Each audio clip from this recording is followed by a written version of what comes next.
Hello students, in the last video we are discussing about what is the meaning of goods and what is the meaning of services and what are the things we are called the goods and which things we are called the services. ಅಂತಂದ್ರೆ ಆತ್ಮೀಯ ವಿದ್ಯಾರ್ಥಿಗಳೇ, ನಾವು ಹಿಂದಿನ ಒಂದು ವಿಡಿಯೋದಲ್ಲಿ ಏನು ನೋಡಿದ್ದೀವಿ ಅಂತಂದ್ರೆ ಸರಕುಗಳು ಅಂದ್ರೆ ಏನು, ಸೇವೆಗಳು ಅಂತಂದ್ರೆ ಏನು, ಯಾವ ವಸ್ತುಗಳಿಗೆ ನಾವು ಸರಕುಗಳು ಅಂತ ಕರೀಬೇಕು, ಯಾವ ವಸ್ತುಗಳಿಗೆ ನಾವು ಸೇವೆಗಳು ಅಂತ ಕರೀಬೇಕು ಅಂತ ನಾವು ನೋಡಿದ್ದೇವೆ. So when we are observing the goods are physical and tangible, and when we are observing the goods condition, it means the goods are we can touch, we can smell and we can feel it.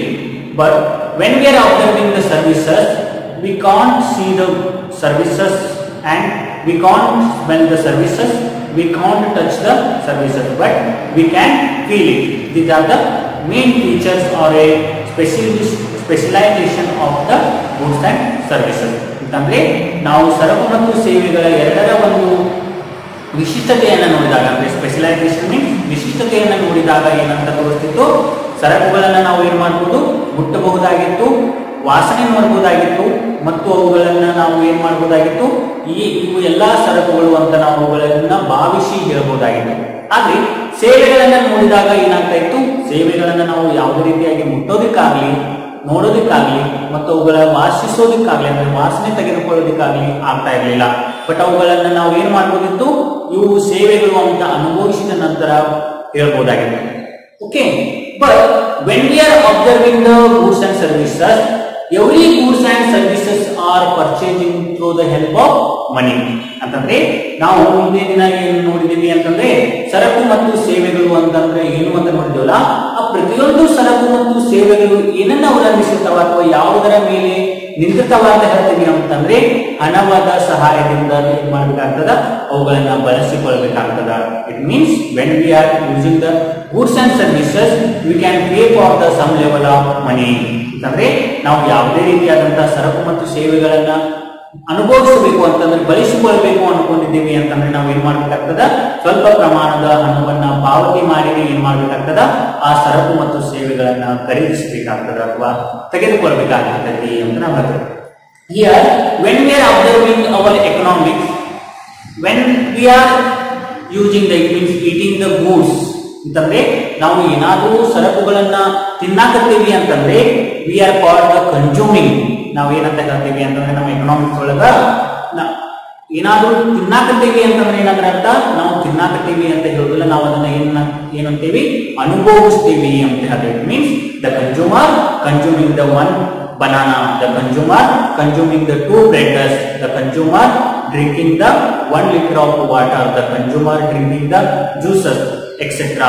These type of eating and drinking we are called the consuming. ಅಂತಂದ್ರೆ ಅನುಭೋಗಿ ಒಬ್ಬ ಅಂತಂದ್ರೆ ನಾವು ಏನಂತ ಹೇಳ್ತೀವಿ ಅಂತಂದ್ರೆ ತಿನ್ನೋದು ಅಂತ ಹೇಳೋದಿಲ್ಲ. ನಮ್ಮ ಅರ್ಥಶಾಸ್ತ್ರದೊಳಗ ಏನಂತ ಹೇಳ್ತೀವಿ ಅಂತಂದ್ರೆ ಒಬ್ಬ ಅನುಭೋಗಿ ಒಂದು ಹಣ್ಣನ್ನ ತಿಂದನು ಅನ್ನೋ ಬದಲಿಗೆ ಒಬ್ಬ ಅನುಭೋಗಿ ಒಂದು ಹಣ್ಣನ್ನ ಅನುಭೋಗಿಸಿದ, ಒಬ್ಬ ಅನುಭೋಗಿ 1 ಲೀಟರ್ ನೀರನ್ನ ಅನುಭವಿಸಿದ, ಒಂದು ಜ್ಯೂಸ್ ಅನ್ನ ಅನುಭವಿಸಿದ ಅಂತ ಹೇಳ್ತೇವೆ ಹೊರತು ನಾವು ತಿಂದ್ವಿ ಅಂತ ಹೇಳೋದಿಲ್ಲ.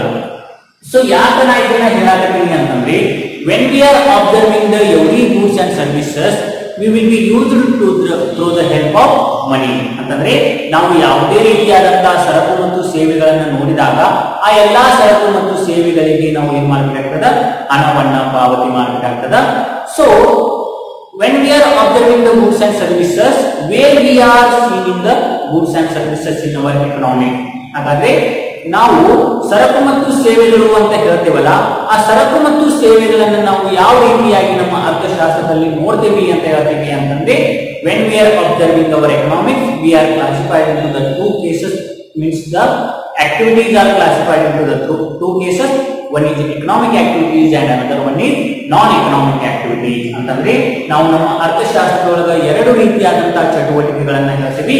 ಒಂದು ಹಣರಹಿತವಾದಂತಹ ಚಟುವಟಿಕೆಗಳು, ಇನ್ನೊಂದು ಹಣ ಸಹಿತವಾದಂತಹ ಚಟುವಟಿಕೆಗಳು. ಅಂತಂದ್ರೆ ಹಣವನ್ನ ಬಳಸದೆ ಉಪಯೋಗಿಸತಕ್ಕಂತ ಸರಕುಗಳು ಅಥವಾ ಹಣವನ್ನ ಬಳಸಿ ಉಪಯೋಗಿಸತಕ್ಕಂತ ಸರಕುಗಳು. ಅಂತಂದ್ರೆ which activities are help through the means which activities are through the help of money or which activities are using the help of money, that activities are called economic activities ಅಂತಂದ್ರೆ ಯಾವ ಚಟುವಟಿಕೆಗಳು ಹಣದ ಅವಲಂಬನೆಯಿಂದ ಅಥವಾ ಹಣದ ಮೇಲೆ ನಿಂತಿರ್ತಾವಲ್ಲ ಅವು ಎಲ್ಲವೂ ಏನಾಗ್ತಾವು ಅಂತ ಹೇಳ್ತೀವಿ ಅಂತಂದ್ರೆ ಎಕನಾಮಿಕ್ ಆಕ್ಟಿವಿಟೀಸ್ ಆಗ್ತಾವು ಅಂತ ಹೇಳ್ತಾರೆ. ಅಂದ್ರೆ which activities are depending upon the money, that activities are called the economic activities. ಅಂತಂದ್ರೆ ಯಾವ ಸರಕು ಮತ್ತು ಸೇವೆಗಳು ಅಥವಾ ಯಾವ ವಸ್ತುಗಳು ಹಣವನ್ನ ಅವಲಂಬಿಸಿ ನಿಂತಿರ್ತಾವಲ್ಲ ಅವೆಲ್ಲವೂ ಏನವು ಆರ್ಥಿಕ ಚಟುವಟಿಕೆಗಳು ಆಗಿರ್ತಾವು ಅಂತ ಹೇಳ್ತಾರೆ. And which activities are depending upon, it means which economic activities are not depending upon the money. ಅಂತಂದ್ರೆ ಯಾವ ಚಟುವಟಿಕೆಗಳು ಹಣವನ್ನ ಅವಲಂಬಿಸದೇ ಇರ್ತಾವಲ್ಲ ಅಂತವು ಎಲ್ಲವುಗಳು ಏನಾಗ್ತಾವ ನಾನ್ ಎಕನಾಮಿಕ್ ಆಕ್ಟಿವಿಟೀಸ್ ಅಂತಂದ್ರೆ ಆರ್ಥಿಕೇತರ ಚಟುವಟಿಕೆಗಳು ಆಗ್ತಾವು ಅಂತ ಹೇಳ್ತೀವಿ.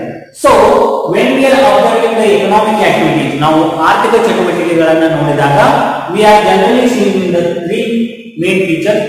One is consumer, producer and distributor. ಅಂತಂದ್ರೆ ಈ ಎಕನಾಮಿಕ್ ಆಕ್ಟಿವಿಟೀಸ್ ಅನ್ನ ನಾವು ಹೇಳುವಾಗ ಏನಂತ ಹೇಳ್ತೀವಿ, 3 ಪ್ರಮುಖವಾದಂತಹ ಒಂದು ಆಕ್ಟಿವಿಟೀಸ್ ಅನ್ನು ನೋಡ್ತೀವಿ. ಒನ್ ಈಸ್ ಕನ್ಸ್ಯೂಮರ್, ಅಂದರ್ one is producer and distribution. ಅಂತಂದ್ರೆ ಉತ್ಪಾದಕ, ಇನ್ನು ಅನುಭೋಗಿ, ಉತ್ಪಾದಕ ಮತ್ತು ವಿತರಕ ಅನ್ನುವಂತ 3 ನಾವು ಚಟುವಟಿಕೆಗಳನ್ನ ನೋಡ್ತೀವಿ. ಅವು ಏನಾಗಿರ್ತಾವ ಅಂತಂದ್ರೆ these 3 activities are depending upon the money. ಈ 3 ಚಟುವಟಿಕೆಗಳು ಯಾವುದರ ಮೇಲೆ ಡಿಪೆಂಡ್ ಆಗಿರ್ತಾವ ಅಂತ ಹೇಳ್ತಾನ, ಹಣವನ್ನ ಅವಲಂಬಿಸಿ ನಡೆಯುವಂತಹ ಚಟುವಟಿಕೆಗಳಾಗಿರ್ತಾವ. ಹಾಗಾಗಿ ನಾವು ಏನ್ ಮಾಡ್ತೀವಿ ಅಂತಂದ್ರೆ when we are observing the consumer, producer and distributor, these are mainly depending upon the money. So called these 3 activities are called the economic activities. ಅಂತಂದ್ರೆ ಅನುಭೋಗಿ, ಉತ್ಪಾದಕ ಮತ್ತು ವಿತರಕ ಏನಾಗಿರ್ತಾವ ಸಂಪೂರ್ಣವಾಗಿ 3 ಹಣವನ್ನೇ ಅವಲಂಬಿಸಿ ಹಣವನ್ನೇ ಉದ್ದೇಶಿಸಿ ಏನಾಗ್ತಿರ್ತವ ನಡೆದುಕೊಂಡು ಹೋಗ್ತಿರ್ತವ. ಹಾಗಾಗಿ ಆ ಚಟುವಟಿಕೆಗಳಿಗೆ ನಾವು ಏನಂತ ಕರಿತೀವಿ, ಆರ್ಥಿಕ ಚಟುವಟಿಕೆಗಳು ಅಂತ ಕರಿತೀವಿ ಅಂತ ಹೇಳ್ತಾರ. ಅಂತಂದ್ರೆ these 3 activities are mainly depending upon the money.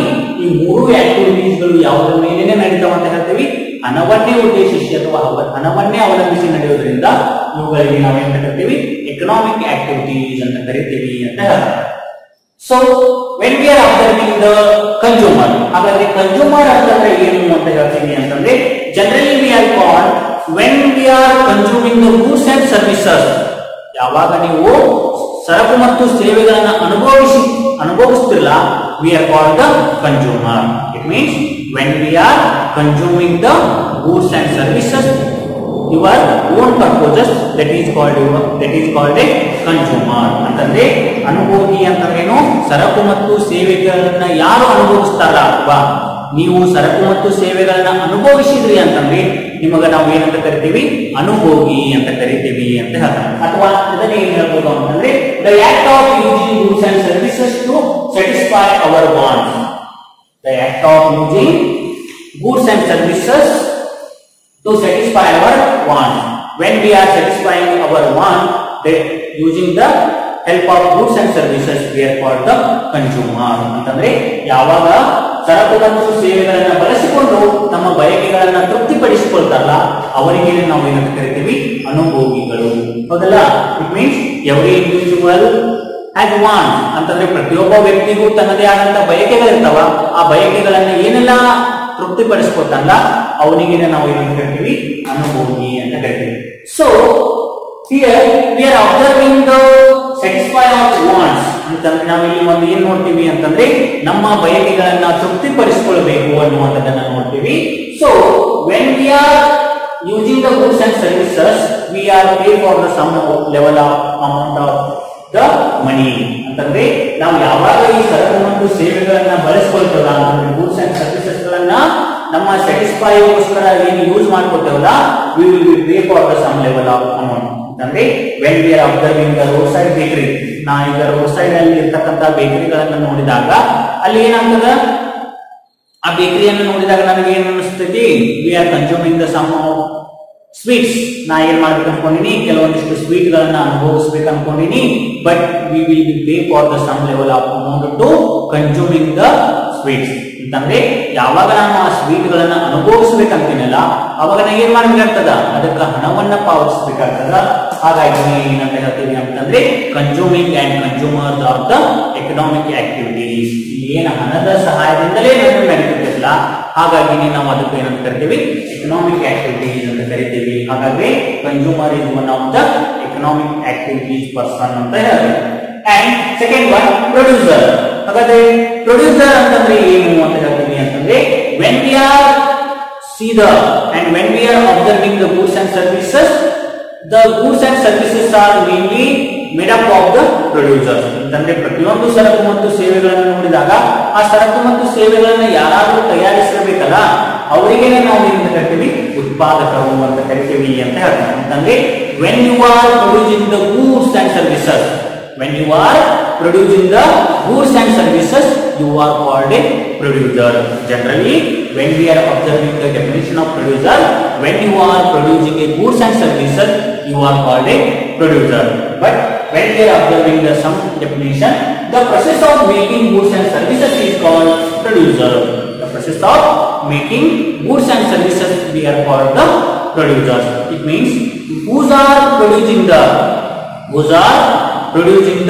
goods and services, they are called the producers. ಅಂತಂದ್ರೆ ಇಲ್ಲಿ ಉತ್ಪಾದಕ ಅಂತಂದ್ರೆ ಏನು ಅಂತ ಹೇಳ್ತೀವಿ ಅಂತಂದ್ರೆ, ನಾವು ಸಾಮಾನ್ಯವಾಗಿ ಯಾವ ಸರಕು ಮತ್ತು ಸೇವೆಗಳನ್ನು ಉತ್ಪಾದಿಸ್ತಿರ್ತಾರಲ್ಲ ಅವರಿಗೆ ನಾವು ಏನಂತ ಕರಿತಿರ್ತೀವಿ, ಉತ್ಪಾದಕ ಅಂತ ಕರಿತಾ ಇರ್ತೀವಿ ಅಂತ ಹೇಳ್ತಾರೆ. ಅಂತಂದ್ರೆ who are producing the goods and services, we are called the producers. ಅಂತಂದ್ರೆ ಯಾರು ಸರಕು ಮತ್ತು ಸೇವೆಗಳನ್ನು ಉತ್ಪಾದನೆ ಮಾಡ್ತಿರ್ತಾರಲ್ಲ ಅವರಿಗೆ ನಾವು ಏನಂತ ಕರಿತೀವಿ, ಉತ್ಪಾದಕ ಅಂತ ಕರಿತೀವಿ ಅಂತ ಹೇಳ್ತಾರೆ. ಅಂತಂದ್ರೆ when you are producing the goods and services ಅಂತಂದ್ರೆ ಯಾವಾಗ ನೀವು ಸರಕು ಮತ್ತು ಸೇವೆಗಳನ್ನು ಉತ್ಪಾದಿಸ್ತಿರಲ್ಲ ಅವಾಗ ನಿಮ್ಗೆ ಏನಂತ ಕರಿತೀವಿ, ನಾವು ಉತ್ಪಾದಕರು.